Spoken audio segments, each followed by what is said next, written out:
Now I've got a question, one of many questions sent in by our good friend Brian Donnelly, who sends loads of questions in, and they're all very good, but I've chosen this one to answer.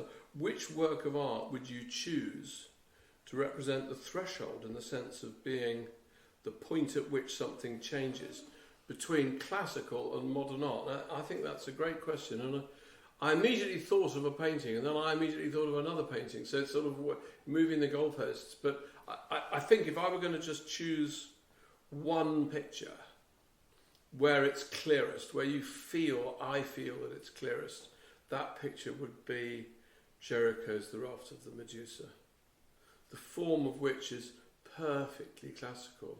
This great frieze of figures coming to the apex of a pyramid, a man waving, and yet,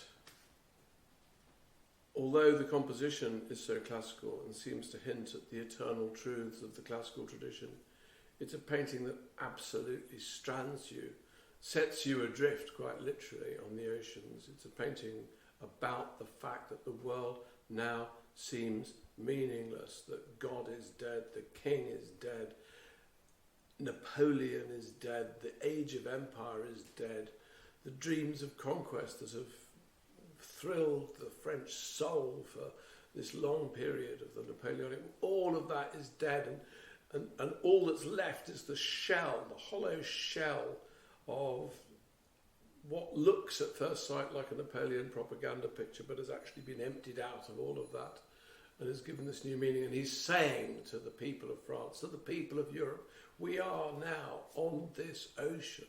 I mean, talk about a painting that, and it's so huge, and it's like a kind of, it's like a fishbone stuck in the throat of art.